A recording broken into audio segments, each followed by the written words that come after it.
नमस्कार दोस्तों। आज हम एक बहुत ही गुड़ और महत्वपूर्ण विषय पर चर्चा करने वाले हैं, शंका और शक।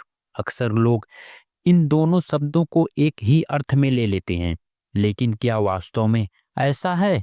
क्या शंका और शक एक ही चीज है या फिर इन दोनों के बीच कोई गहरा भेद छिपा हुआ है? सुनिए इस सत्संग को ध्यान से, क्योंकि यह आपके जीवन को एक नई दिशा दे सकता है। सबसे पहला है शंका का अर्थ और उसका महत्व। शंका का अर्थ होता है कुछ नया जानने की जिज्ञासा, किसी बात को सही रूप से सचमुच की इच्छा। शंका का उत्पत्ति होती है जब मनुष्य के भीतर सत्य को जानने की तड़प होती है। यह एक खोज है, एक प्रश्न है, एक ऐसी अवस्था है जो व्यक्ति को आगे बढ़ने के लिए प्रेरित करती है। जैसे कि भागवत गीता में अर्जुन ने श्री कृष्ण ने उनके प्रश्न किए। अर्जुन ने मन में शंका थी, क्योंकि युद्ध करना सही है। यह शंका एक आत्मधिक जिज्ञासा थी, एक खोज थी। श्री कृष्ण ने अर्जुन की शंका का साधना किया और उसे कर्तव्य का ज्ञान कराया। यह शंका अच्छी है, लेकिन यह हमें अज्ञान से ज्ञान की ओर ले जाती है। कबीरदास जी ने कहा है, बिन पूछे जो गुरु कहे सो अंधा अपटाए। अर्थात बिना शंका किए, बिना प्रश्न पूछे यदि कोई गुरु की बात को आंख मूंद कर मान ले तो वह अंध रहा जाता है। इसीलिए शंका होना गलत नहीं है, बल्कि यह तो सत्य की खोज का पहला कदम है। शक का अर्थ और उसकी बुराई।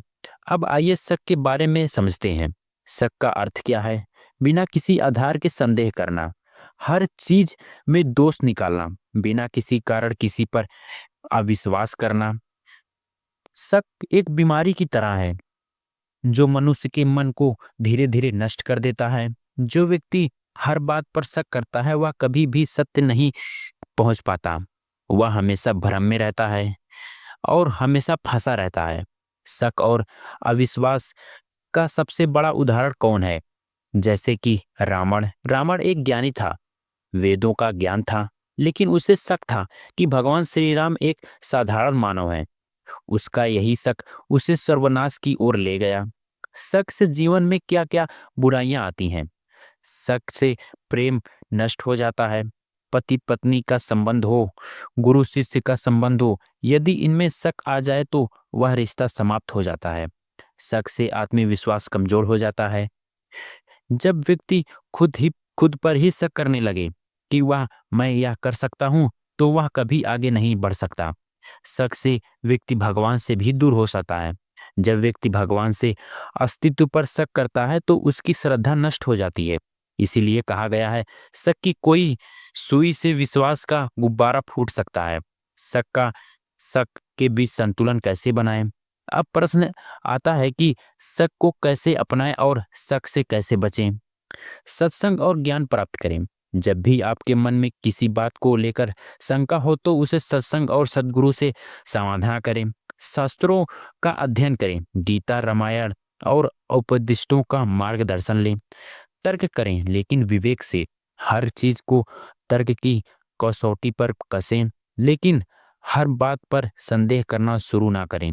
जो सत्य प्रतीत हो उसे अपनाएं, लेकिन जो असत्य लगे उसकी गहराई में जाएं। अविश्वास से बचें। भगवान, गुरु और सच्चे रिश्तों पर अविश्वास ना करें। यदि मन में कोई संदेह हो तो उसे स्पष्ट करें, लेकिन बिना कारण शक ना करें। उदाहरण के लिए, संतों की वाणी पर आंखें मूंद कर भरोसा ना करें, लेकिन यदि आप किसी संत के वचनों में संदेह हो तो पहले उसे समझने का प्रयास करें। संतों के विचार संक्षेप हैं। स्वामी विवेकानंद जी कहते हैं, संतों तुलसीदास जी कहते हैं, बिना विचार किसी और विश्वास करना अपने ही पैर पर कुल्हाड़ी मारने के समान है। श्री हित प्रेमानंद महाराज जी कहते हैं, जो भी शिष्य गुरु से प्रश्न पूछता है वह ज्ञान प्राप्त करता है, लेकिन जो हर बात पर शक करता है वह अज्ञान में ही रह जाता है। जीवन में कैसे लागू करें? जब भी आपके मन में कोई शंका हो उसे दूर करने का प्रयास करें। शक से बचें, क्योंकि यह नकारात्मक फैलाता है। श्रद्धा और विश्वास को जीवन में स्थान दें। सत्संग में जाएं, ज्ञान प्राप्त करें और अपनी बुद्धि का सही प्रयोग करें। शक का मार्ग सत्य की ओर जाता है, लेकिन शक का मार्ग विनाश की ओर। इसीलिए संदेह में ना उलझें, बल्कि जिसका साथ सत्य की खोज करें।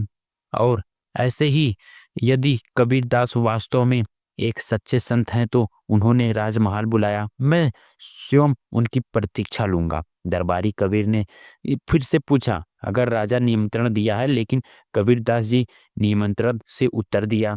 मुझे जब उत्तर राजा तक पहुंचा तो उसे और अधिक क्रोध आया। उसे सोचा, कैसा संत है जो राजा को निमंत्रण ठुकराकर, यह अहंकार नहीं और क्या है। राजा स्वयं कबीर के पास पहुंचा। राजा ने निश्चय किया कि वह स्वयं कबीरदास के घर जाएगा। वह सिपाहियों के साथ कबीर जी की कुटिया पर पहुंचा।